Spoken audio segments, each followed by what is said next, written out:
онцгой өрхөм үзэгчдээ Дархан аймгийн засаг даргын тамгын газраас авч хэрэгжүүлж буй онцлог ажлууд за мөн аймаг орон нутагт өрнөж буй бүтээн байгуулалтын талаар үзэгч та бүхэндээ дэлгэрэнгүй мэдээллийг хүргэдэг тамгын газрын цаг нэвтрүүлгийн ээлж дугаар эхэлж байна. За энэ удаагийн дугаарт бид аймгийн засаг даргын тамгын газрын санхүү төрийн сангийн хэлтсийн дарга жаргал сайхантай ярилцгаулна.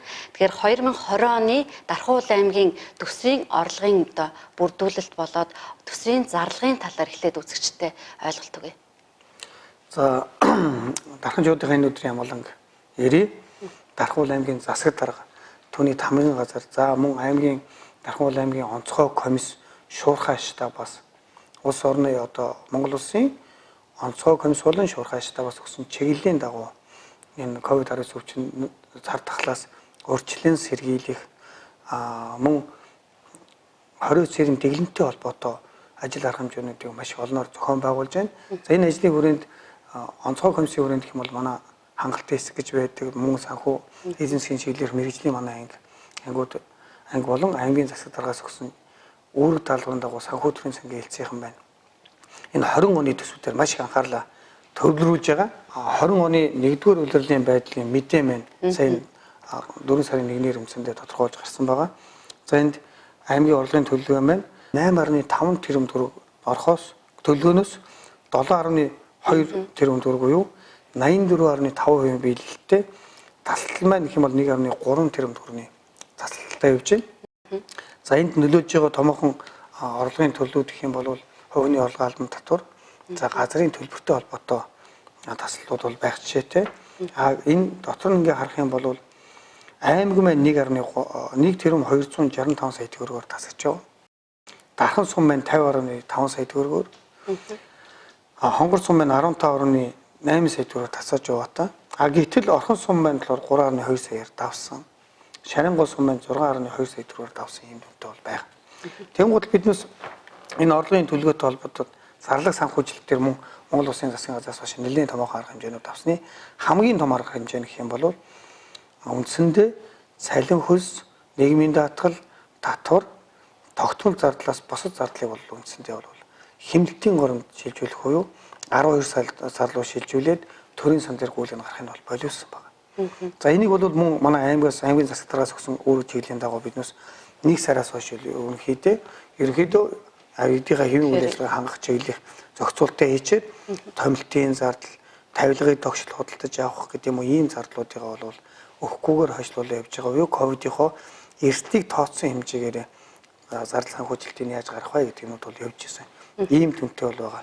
Тэгэхээр сангийн амнаас бол саяхан бол ингээд саяхнаас бол энэ төсвийн хэмнэлтийн горимыг танилцуулж эхэлж байгаа тийм ээ. Тэгэхээр Дархан аймгийн хувьд бол оны эхнээс яг энэ юг барай явж ирсэн гэж ойлгож байна. Тийм ойлгож болно. Үндсэндээ аймгийн засаг даргаас гэх юм бол цалин хөлс тогтмол зарлаас бос зардлыг бол санхүүжүүлэхгүй чиглэлээр бол биднээс барьж явж ирсэн байна. Тэр агуулгын хүрээнд тодорхой хэмжээний хэмнэлтүүд буюу за хэмнэлт гэхээсээ илүүгээр гэх юм бол төсвийн шийдвэр гараагүй байгаа учраас бас одоохондоо биднээс ингээ хэмнээ явж байна. Тэр агуулгын хүрээнд улсын одоо орон нутгийн төсвийн байгууллагуудыг тэр хэмнэлсэн дүнгээрээ санхүүжүүлээгүй явж байгаа гэсэн ойлголтоор ярих нь зүйтэй.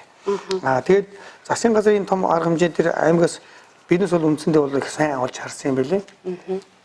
Төлөлт маань тэр агуулгын хүрээнд яах гэдсэн мэхээр аймгийн засаг даргын нөөц сан маань их багатай байдаг. Жилийн тоо маань за сардаа нэг 14-5 орчим сая төгрөг явдаг. Тэгэхээр энэ цар тахлын хүчин маань их өрнөд ирэх юм бол биднээс энэ хэмэгдсэн зардлуудаас зохицуулт хийж явъя гэж тооцоо явж байсан. За иргэд маань уу аймгийн иргэдийн төлөөлөгчдийн хурлаас санаачлаг гаргаад ханд байныг өрнөсөн байгаа. За ханд байнаар манай дарханчууд маань маш сайн ханд өгч байгаа. За нийтээр би яг ерөнхий дүнгээр нь ойролцоосон дүнгээр ярьчих нь зөв байх. Энэ 200 сая төгрөг зөөлсөн.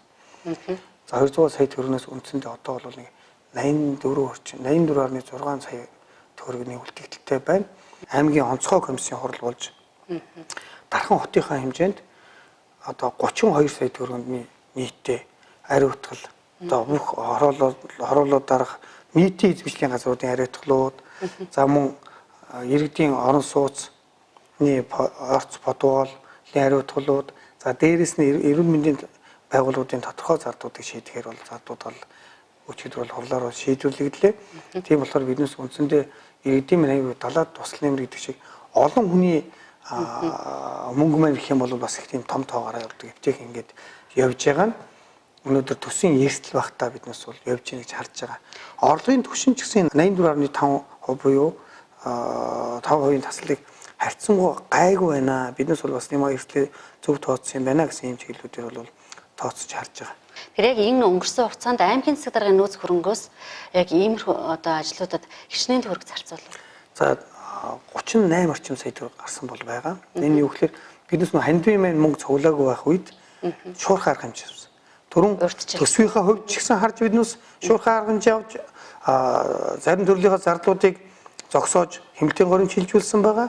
За мөн ялгаагүй COVID-19-тэй холбоотой эрүүл мэндийн тусламж үйлчилгээтэй холбоотой шуурхай штабын холбоотой зардлуудыг урдан шуурхай арга хэмжээ авснаар бэлтгэл бэлэн байдлыг сайнгасан байдлаар улсын онцгой комиссийн штабын дархан хотод ажилласан. Тэгээд маш сайн ажилласан байна гэсэн үнэлгээг бол өгөө явуулсан байна. Засгийн газраас эдийн засгад дэмжих төсвийн хэмнэлтийн горимд ажиллах чиглэлээр бас юм олон шийдвэрүүд гарсан байна. Тэгээд энэ шийдвэрүүдийн хэрэгжилт орон нутгт төр нь ямар байна вэ? Энэ хэрэгжилтийг хэрэгжүүлэх тал дээр ямар бэлтгэл ажлуудыг хангав? За ингээд бас их олон процессууд явж байгаа учраас ингээд жоохон дэлгэрэнгүй ярих иргэдээ бас юм энгийн үгээр буюу дэлгэрэнгүй ярих нэг ойлгомжтой зөв байх хэрэгтэй гэж бодож байна. Энэ үйлчлэлийн зархалтын хэмжээнээс хамааруулаад Монгол Улсын засгийн газраас үе шаттайгаар аюул арга хэмжээ авч байгаа. Тэрний ихэнд гэх юм бол заавал энэ засгийн газрын тогтоол ярих хэрэгтэй. 2 сарын 28-ны өдрийн 78 дугаар тогтоол буюу бэлтгэн бэлэн байдлын зэрэг чиглэлцэнтэй холбогдуулан эдийн засгийг дэмжих чиглэлээр авах арга хэмжээний тухай гэдэг. За энэ дээр манай иргэд мэн бас мартсан байж магадгүй. Энэ дээр юу яасан бэ гэхээр нэгдүгээр ашигт малтмалын бүтээгдэхүүний экспорт импорт холбоотой юмнуудыг яаж зохицуулах юм. За нүүрс газрын тостой холбоотой бас экспортын юмнуудыг яаж зохицуулах вэ гэсэн юм би. За мөн нийгмийн даатгалын шимтгэл татварын тайлгналтай холбоотой хуулийн хугацаанд нь төлөөгүй байсан хугацааны алданг хүү торгуулийг гэх юм бол хойшлуулъя гэдгээр энэ 78 дугаар тогтоолоор шийдсэн. За мөн иргэд маань санаж байгаа түрээсийн төлбөрийг хөнгөлөх чөлөөлөх татвараас чөлөөлөх хэрэг аж ахуйн нэгжүүд маань түрээсийн мөнгийг тухайн түрээслэгчээс дээр хөнгөлт үзүүлэх юм бол татварын хөнгөлтийг үзүүлэхээр энэ зохицуултыг бас энэ зааж гисэн. Дээрээс нь юу гэхээр улс болон орон нутгийн төсвөөр хөрөнгөөр тендер чалгаж ажил хийсэн компаниуд байгаад тэр нь татварын өртөө нийгмийн даатгалын өртөө бол энийг суудхан тооцоо гэсэн чиглэлээр нэгдүгээр арга хэмжээ нь. За энэ ихний арга хэмжээний дараагаар яасан бэ гэхээр иргэдээс дээрээс нь энэ яг манай дээр бол өвчлөл гараагүйсэн санхүүцэн. Агшидны. За ингээд өвчлөл яг гараад ирсэн гарч ирээд иргэдээс мань худалдаа аж үйлдвэрийн танхим ажил болгогч эзэдийн холбоо тийм төрийн бүс байгууллагууд за зарим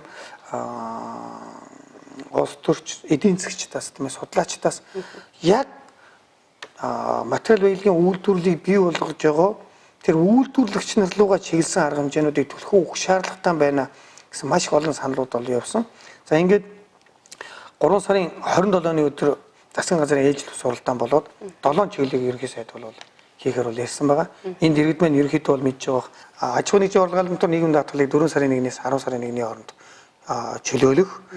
За энэ чөлөөлөхтэй холбоотой гэх юм бол одоо яригдж байгаа юмнууд дээр их засгийн газрын бол яг энэ тайлбарлсан гараа засгийн газар сангийн хам оруулж байгаа. Энэ үгээр хуулийн өөрчлөлт орно шүү дээ. Орон нутагт хэрэгжих гэдэг учраас татварын ерөнхий газрыг нийгмийн даатгалын ерөнхий газрыг үндсэндээ манай татварын хэлсэн нийгмийн даатгалын хэлсийн маань эрх чиглэлийн хүлээг үндсэндээ бол бэлтгэл ажиллаа буюу хүний тоолох одоо аж ахуйн нэгжүүд дээрх тоогоо гаргах хэрвээ яг хөнгө чөлөөлтний хоол хэд орчим сая төгрөгийн хөнгө чөлөөлөлтөд эдэгдэх нэг тийм бэлтгэл ажлууд орон нутагт бол хийж байгаа. Нэг юм асууж байгаа. Энд бас нөгөө төрийн албан хаагчид ч орохгүй байгаа тийм ээ. Бас төрийн төсвийн төрийн өмчт байгууллагууд гээд тэгэхээр яагаад энэний шалтгааныг бас ойлгохгүй ийм асуултууд маш их ирж байгаа л да. За би зүгээр яг зүгээр ажлынхаа төвшнөөс гадна санхүүчийн хувьд тийм ээ одоо санхүү эдийн засгийн чиглэлээр бас 20 жил ажил 20 жил ажиллаа энэ төвшөнд харж яхад гэх юм бол Монгол Улсын засгийн газраас маш зөв шийдэл гаргаж байгаа. Яг одоо тухайн эдийн засгийн хямралд өртөж байгаа хэсэг рүүгээ анхаарах ёстой юм бил. За энийг юу гэхээр дэлхийн олон судлаачид ч гэсэн чиглэлээр бол ярьж байгаа. Яагаад чөлөөлөхгүй гэхээр төрийн албаагч цалин аваад явж байгаа. Тэр хүмүүсийн орлогод бол өөрчлөлт гарсан юм бол байхгүй. Нэгд. Хоёрдугаар гэх юм бол чөлөөлж байгаа төрийн өмчийн компаниуд бай. Төрийн өмчийн компаниуд одоо манай дархан шууд ойлгуулах юм бол дулааны цахилгаан станц, дулааны шугам шүлжээ, Тэгээ орон нутгийн өмчлөх компаниуд гэж байна. Энэ гэх юм бол ус суу гэдэг. Энэ бол хэвийн үйл ажиллагаа нь бол үргэлжлээ цалин өснө буугаагаар явж байгаа шүү дээ. Тийм болохоор тэднийхэн бас хамрагдахгүй гэсэн 2 дугаар утга. За 3 дугаарт нь бас засгийн газраас чөлөөлөхгүй гэж оруулсан нь юу гэхээр тендер чалгарсан компаниудын тухайн тендертэй холбоотой зардлын одоо татвар нийгмийн даатгалыг нь болохоор буцааж төр авнаа энийг хөнгөлтөнд оруулахгүй гэдэг. Яагаад вэ гэхээр анхандаа тэр төсвийг нь гаргаж ирэхдээ тэр төсөв дотор нь нийгмийн даатгалын чимтгэл нь орцсон байгаа, татвар нь орцсон байгаа. Тэгэхээр үндсэндээ тэр өгж байгаа тэр тооцсон байсан өгсөн зардлыгаа эргүүлж авъя гэдэг агуулга болохоос тухайн аж ахуйн нэгжүүд дээр тендер тавьсан аж ахуйн нэгжүүд дээр бол ачаал болохгүй гэсэн юм тооцоололоор бол явж байгаа юм байлээ. Дараагийнх нь асуудал нь гэх юм бол за мөн 1.5 тэрбум төгрөгнөөс доош борлуулалтын орлоготой ийм аж ахуйн нэгжүүдийн татварыг бас чиглүүлж байгаа. За энэ юу гэхээр манай Дархуул аймагт 4400 аж ахуйн нэгж байдаг. Энэний үндсэндээ 95 орчим хувь нь марга хамрагдаж байгаа гэж ойлгож болно. Хувийн орлогын дотор чөлөөлөлтөнд Дархуул аймагаас. Тийм учраас биднес бас манай татвар хэлцээгээ энэ дээр одоо орон нутгийн юу гэж яах вэ? Энэ дээрээ сууж байна. 1.5 тэрбумаас доош борлуулалтаа одоо хэд байх нь тийм ээ. За гэхдээ сууж яах гэдэг нь энэ эрсдлээрээ тооцож татварын орлогын төлөв хэрхэн биелэх вэ гэдэг дээрээ судалгаа хийж байна гэсэн үг. Тийм учраас энэ судалгааны ажлуудыг хийсний үр дүнд биднес төсвийн тодтол хийх одоо энэ эрсдлүүдийг засгийн газар авч явах хэрэгжүүлсээр гот хэрвээ цааш үргэлжлүүлээд байх юм бол энэ олон арга хэмжээнүүдийг авсны дараагаар төсвийн тодтол хийн шүү дээ. Тэгхгүйгээр ихлээр за их хурл хуралдуулж төсвийн тодтол гэж одоо нэг хуралдуулчаад ковидын нөхцөл байдал дэлхийн энэ цар тахал маань өшөө цагийн байдлын өөрчлөлтөд ирэх юм бол дахиад тодтолоо гэх юм уу? Тэгэхгүй ч төсвийн хууль маш олон боломжууд байгаа. Тэр агуулгын хувьд аж ахуйн нэгж дээр мөн 1.5 тэр төвний ачааллыг багсаа гэж байгаа. За дөрөвт нь гэх юм бол за ёстой жинхэнэ нөө аж ахуйн нэгжүүд дээр энэ бол бас их хоёр бизнес эрхлэлт хүмүүсийн их хөрсөн ажиллаж байгаа. Энэ юу гэхээр ажлаасаа халаагүй ажилчдаа авч явж байгаа энэ хоёр өвчтийн дээр нийгмийн даатгал төлдөг энэ судалгаанууд нь манай нийгмийн даатгалын судалгаа гараад ирж байгаа. Нэг ажилтан дээр 200 сая төгрөг олохоор бол Дархуул аймагт хэрчнийхөө хамрагдах бол за энэ дээр хэн би түрүү хэлсэн бол Дархан хот бол бэлтгэл ажиллаа буюу манай нийгмийн даатгал хэлцээг маань энэ судалгаа гараад ирж байгаа.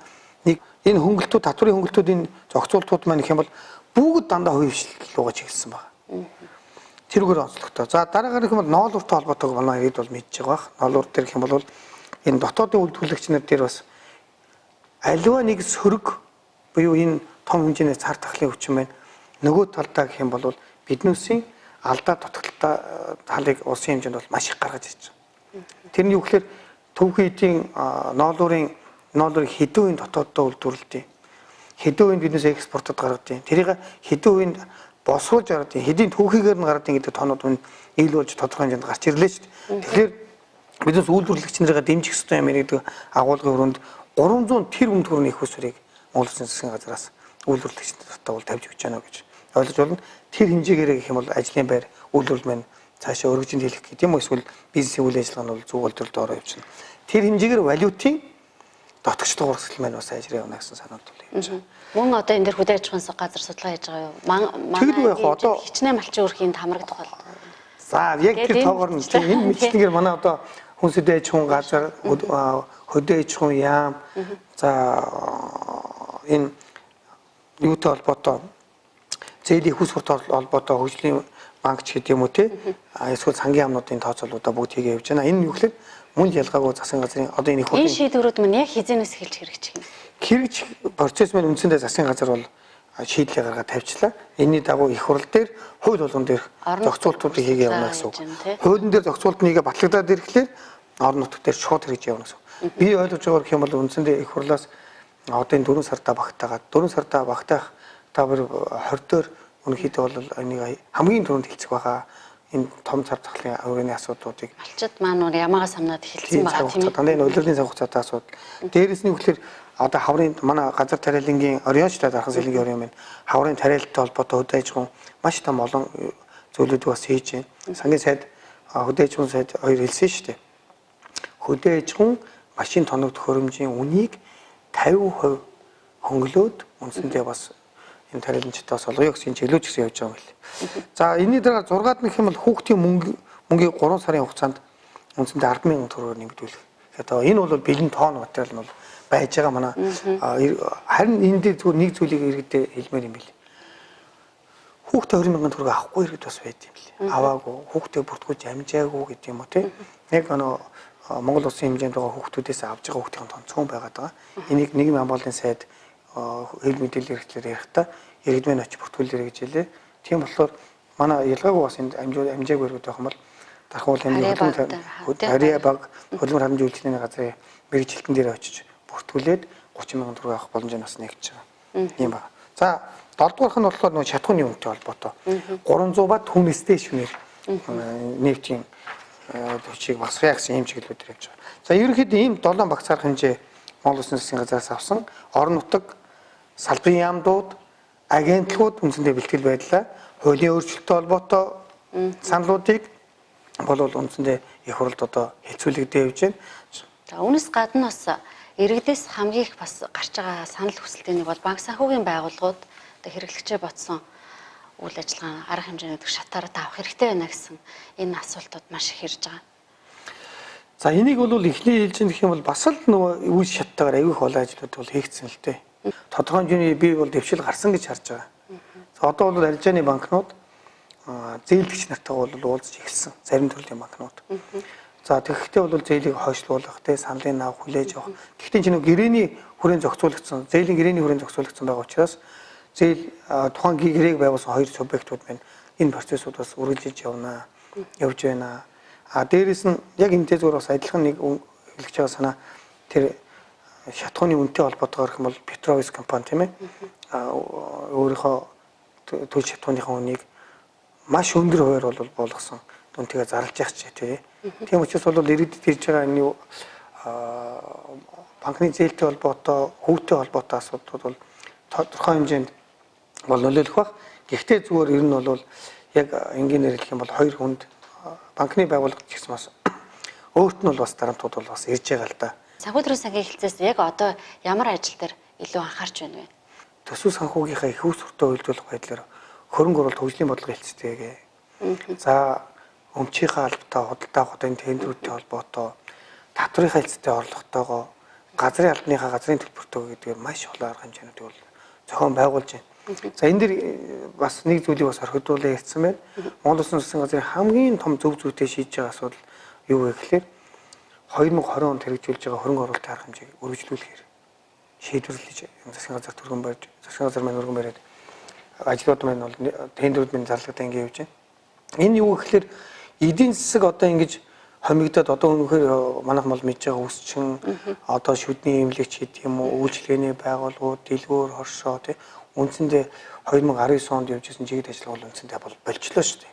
Гадуур иргэд маань явж байгаа юм байхгүй байна. Борлуулалтын орлого маань унж байна. Энэ үед улсын төсвөр хийгдэх хөрөнгө оруулалтын ажлуудыг зарцаачих юм бол эдийн засгийн огцом агшаагаад үндсэндээ эндээс гарах эдийн засгийн болвол иргэд сэрэхэд бол маш хүнд болно гэдгийг бол маш олон судлаачид ярьж байна. Тэгэхээр төсвийн хөрөнгө оруулалтууд маань ерөөсөө зарцахгүй үргэлжлээ явах нь. 2020 онд Дархуул аймагт хийгдэх хөрөнгө оруулалтын ажлууд маань одоо эхнээсээ тендерүүд нь зарлагдаа явж байна. Энэ ажлын явц ер нь ямар байгаа юм бэ? За энэ дээр бол их онцгой анхаарч байгаа. За үндсэндээ гэх юм бол 2020 оны хөрөнгө оруулалтын ажлуудын тендер ажлуудыг маш ихт зохион байгуулахаар бол аймгийн сэтгээс орон нутгийн өмчийн алба болон хөрөнгө оруулалт хөгжлийн бодлогын хэлцээнд бол чиглэл өгсөн байгаа. Энэний дагуу хөрөнгө оруулалтын тендер ажил бол ихэнх зарлагдсан. За биднес мөнгө төгөө яаж уялдуулах чиглэлээр ажиллаж байгаа гэхээр 1-ээс 6 сар хүртэлх хөрөнгө оруулалтын ажлуудын санхүүжилтийн тоог өгсөн байна. Үндсэндээ сар болгоныхоо хуваараар гэх юм бол одоогийн байдлаар биднес 1.8 тэрбум төгрөгийн хөрөнгө оруулалтын ажлыг санхүүжүүлэх шаардлагатай байгаа. 6 сарын 31-ний дуустал гэх юм бол 5.6 тэрбум төгрөгийн хөрөнгө оруулалтын ажлыг санхүүжүүлэх шаардлага гарч байна. Тэгэнгუთ биднес яг бол татврын хэлцээтэйгээ энийг ямар орлогын их усүрээр бүрдүүлэх вэ? За газрын төлбөр дээр яаж ажиллах вэ гэдэг юм уу? Жишээлх юм бол газрын төлбөр дээр ажилласан арга хэмжээнд дээрх юм бол газрын албаныхантайгаа бас манай газрын албаныхан бас нэлээд сайн ачаалттай ажиллаж байгаа бас дээрээс нь сайн хэлж байна. Энэ дээр нэг зүйлийг заавал хэлэх хэрэгтэй. Иргэд маань ялгааг бас энэ газрын суур үнэ өөрчлөгдсөнтэй холбоотой газрын гэрэг хэрэгслийн шинжилгээ ажил явуулж байгаа. Тэгээ энэ гэрэг хэрэгслийн шинжилгээ ажил энэ явуулсны дараагаар газрын төлбөрөөр төлөгдөх юм шаардлаганууд бол гараад байгаа учраас ачааллууд ихтэй байна. Гэхдээ энийг бол заавал орлогыг нэмэгдүүлэх одоогийн байдлаар нэг 308 сая төгрөгөөр тасарч байгаа. Энийг гэрэг эсдийн шинжилгээ ажлуудыг хийчихэд одоо нэг иргэн дээр жишээлбэл хашаа байшинтай иргэний гэх юм бол жилийн газрын төлбөр 8,000 байгаа байхгүй. Хуулинд болохоор улирлаар төлж болно. Тэгэхээр 8,000 төгрөгийг 2,000 төгрөгөөр улирал төлөх нь шүү дээ. Тэгэх юм бол иргэдтэйгээ биднес одоо гэрээгээ байгуулахдаа та 8,000 төгрөг нэг удаа төлчихөөч гэдгийг бас ярилцаад ингэ төлөвлөх боломж байна. За энэ дээр ямар давуу тал байна гэхээр нөгөө банкнаар дамжуулахаар айгүй бол нөгөө 2,000 төгрөгөөр төлөх гэж банк дамжны шимтгэлэх юм бол 200 төгрөг ч гэдэг юм 500 төгрөг нэмэгдээд байгаа юм бол хэрэггүй. Харин иргэн дээр 8,000 төгрөгөөр төлчих юм бол иргэнээс гарч байгаа мөнгөн чимнэлттэй орлогын төлөвлөгөө биелэхэд ч гэсэн тий ийм байдлаар дээрээс цахим хэлбэрч хэлсэн. За цахим хэлбэрч хэлсэнтэй холбоотойгоор гэх юм бол энэ орлогын төлөвлөгөөний бүрдэлттэй буюу 15% тасрахад нөлөөж байгаа бас олон хүчин зүйл байгаа. Татварууд байна бүгд цахимаар явж байна. Газрын төлбөрүүд байна бүгд цахимаар явж байна. Гэтэл шинээр энэ хэрэгжиж байгаа энэ програм байна. Програм хоорондын уялдаа холбоо. Дээрээс нь одоо газрын төлбөрийн хэмжээ нэхэмжил үүсэх үүсэхгүйтэй холбоотой зөндөх асуудал урган гарч байгаа. Тийм учраас тэрийг зохицуулах чиглэлээр аймгийн засаг даргаас барилга бот оюу газрын хэлцээг одоо зураг зүүн газар татвар ерхий газрууд бичиг болж энийг зохицуулах гэсэн чиглэлүүдийг явуулж байна. За хөрөнгө оруулалтын эргээд нөгөө хөрөнгө оруулалт руу орё үү те. За хөрөнгө оруулалтын ажлууд төр гэх юм бол биднес үндсэндээ хөрөнгө оруулалтын ажлуудыг аймгийн засаг даргаас төрийн бол орон нутгийн хэмжээр бараа ажил үйлчлэгээ худалдаа авах энэ тендерийн тухай хуулийн заасны дагуу энэ жилийн үед аймгийн төсвийн ерөнхийлөгчийн захирч бол хөрөнгө оруулалт хөгжлийн бодлогын хэлтс болон өмчийн албанд тендер зарлахдаа орон нутгийн давуу талыг зайлшгүй тооцох шаардлагатай байна. Орон нутгийн компаниудад орон нутгийн компаниудад дэмжих чиглэл. Тэгээ орон нутгийн компаниудад дэмжихдээ яагаад шууд дэмжээрэй гэдэг юм чиглэлийг засаг дарга шууд ингэж одоо зарим хүмүүст ойлгохдохгүй ухаанд өгж байгаа. Тэр нь давуу тал олох гэдэг юм шиг ойлгож байгаа боловч хуулинд байдаг.